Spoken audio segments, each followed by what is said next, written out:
This video is another tactics video. It's going to be dual ambush, or launching two ambushes at almost the same time. What we're trying to do is we're trying to draw out the quick reaction force from a particular location so that we can ambush them. We might be ambushing them to eliminate particular vehicles or equipment that they have that's causing us problems. Or maybe we're just trying to capture a lot of combat equipment from that QRF. Now, in order for this to work, you need to know as much information about the enemy's reactions as possible. So you're going to want to test this out. You're going to want to launch little nuisance ambushes nearby to get that QRF to deploy. Because you're trying to find out what size is the QRF. A QRF is a quick reactionary force, for those that do not know. You're trying to find out what size is it. Generally, how many people. You want to find out what type of vehicles are coming out and how many of them. You know, are they sending out 4 gun trucks? They sending out 3 Bradleys? They sending out 20 M1s and Bradleys? You know, what is the QRF? And you also want to learn what the routes are that they typically take. And you're trying to see if you can draw the enemy, that QRF, to take a specific route. That might happen if you attack in a certain location. They'll take one particular route. And then you set up that ambush for the QRF on that route. So, for this to work, your initial ambush that starts this whole thing must be outside indirect fire range of enemy bases. Or, at a minimum, the indirect fires must already be busy on other missions at the time. Indirect fire is your mortars and artillery. And rockets also, depending on the military. Also, this area should be an area where there's not that much use of rotary wing or air support. Meaning tactical air support like your A-10s, and your rotary wing is your helicopters, especially your attack helicopters. Now, if this is being done in an area where there is, say, moderate usage of that, then launch something like this only if those rotary wing assets are being used somewhere else at the time. They're already being employed. Now, you want to test this. You want to test it every so often. You don't want to make it a really common thing where the enemy's going to figure out what you're doing, that you're just feeling them out. You're trying to get intel on them. Now, in the situation I have here, we have our mob over here, which is our main operating base. This would be a brigade level base. That is the main supply base for this area. Out here we have our FOB, our forward operating base. This will be usually about battalion size, maybe a little bit more. Depends on how stretched thin the enemy is in the area. Up here we have what's called a COP, a combat outpost. This location is typically going to be platoon to company in size. And the size of the forces on it will depend on that particular area, how much enemy activity is going on, how many forces are available to your enemy, and so forth. Of these, this location would probably have mortars. These two, especially this one, will probably have artillery. This area, the mob, would probably be the location you would see rocket artillery at, along the lines of your 122 millimeters, 107 millimeters, depending on the military. Now, we have basically 3 stages in this ambush. It starts with down here. We have right here an MSR, main supply route. This COP is off on the side. We have some secondary routes that come off the COP that link up with this MSR. Now, we've determined that if we hit in this area in here, between these two roads, the COP will deploy its QRF. If we're between this intersection here and here, the QRF will be launched from the mob. If we launch an ambush up in here, the FOB will be the one that launches the QRF. So we want to draw it out from that COP. Now the reason we're trying to draw it out, maybe we're trying to launch a major attack against that combat outpost and we're trying to overrun it. That's a possibility. But we know that a supply convoy is moving through here. We set up an ambush. The ambush here is going to be a little bit weaker. It's going to be along the lines of what's happened before to draw the QRF out of the combat outpost.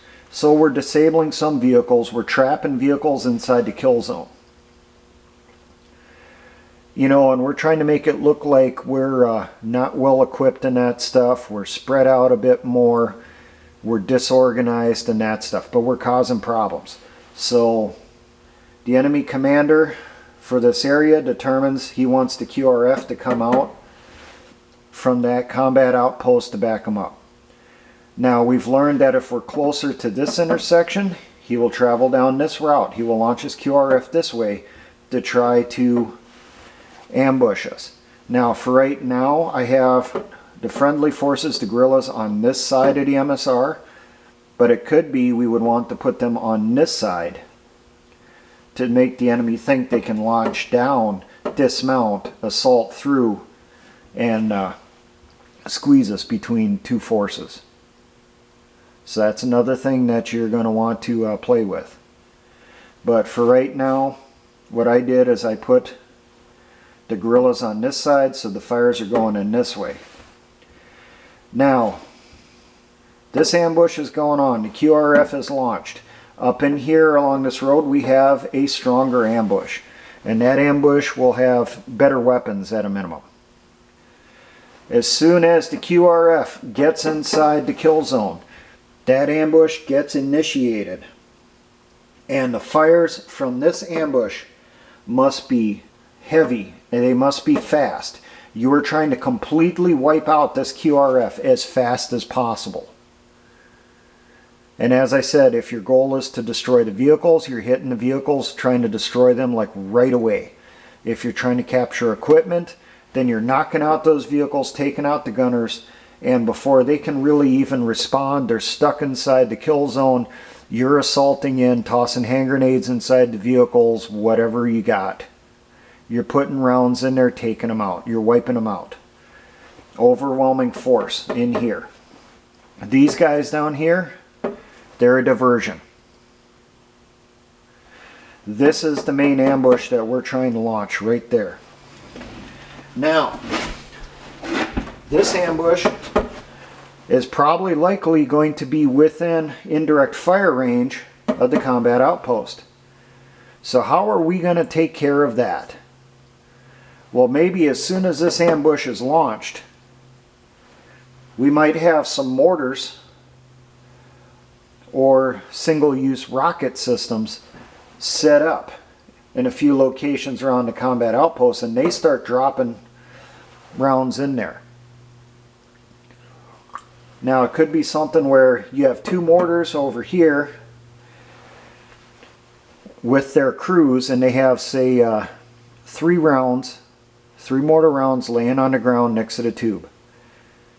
And then you drop them in there one right after another as fast as you can, and then literally you just pick up the mortar system, and run with it. You don't break it down into its individual parts and carry it out.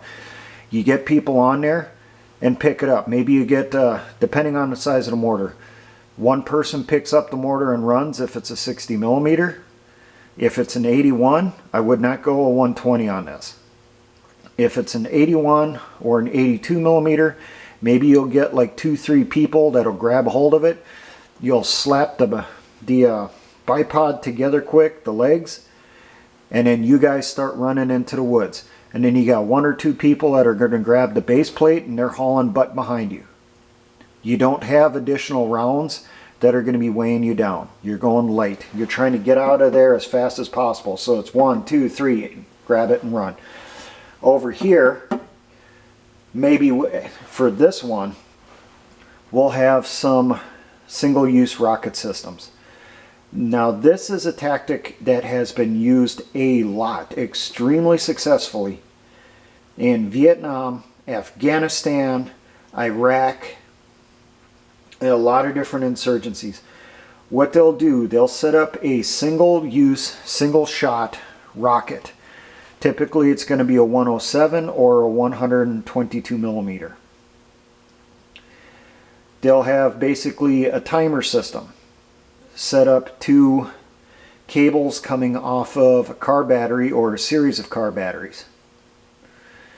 When that timer system counts down, it opens up the electrical line, allowing the charge through, and then those rockets start flying in. You've already set them in, gotten the correct angles and all that stuff, the correct orientation, so that those rockets are going to drop right on the combat outpost. You're not worried about if it's hitting the correct things in there. You're just trying to get them in there, drop them right on the combat outpost. These guys, if they're going in first, they have a greater chance of getting away.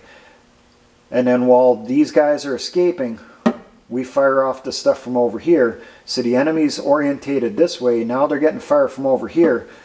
Well, when they're going to call for support, they're probably going to call it on this one because that's where it's coming in from right now. So this location, you're probably going to have a small crew that's waiting there. They get the signal, the mortars are going in. They hit the timer and they run. You might have a couple timers just to make sure the stuff does go off. Test your stuff out. The crews from over here take off, start running. These guys are calling for artillery support, or they're shifting their own mortars. They're going to start pouring the stuff in over here because this is where the fire is coming from right now. That's what they want to take out. You're trying to keep the enemy indirect fires busy so that this ambush is successful.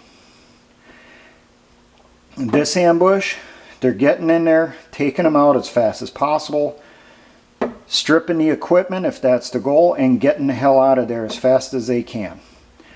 These guys down here, when this ambush starts, they're going to keep these guys busy for a little while, and then they're going to break contact and pull out also. It's highly doubtful that this supply convoy down here is going to back these guys up, especially if you do a good job blocking off the MSR with damaged vehicles or road craters or felled trees, whatever's available, trapping them inside that kill zone. 2 ambushes for a price of 1. And as I said, it could be you're drawing out the QRF, taking them out here, and then you launch an assault into the combat outpost to overrun it. Who knows? You take something like this and you adapt it to the situation. And as I've said before with ambushes, you don't use the same tactic over and over again. The enemy will learn it. So this is a tactic you may use once, and then you don't use it for at least 6 months, maybe a year later. Who knows? Now, for all my engineer brothers in the Patriot and militia movements, always remember, essayons.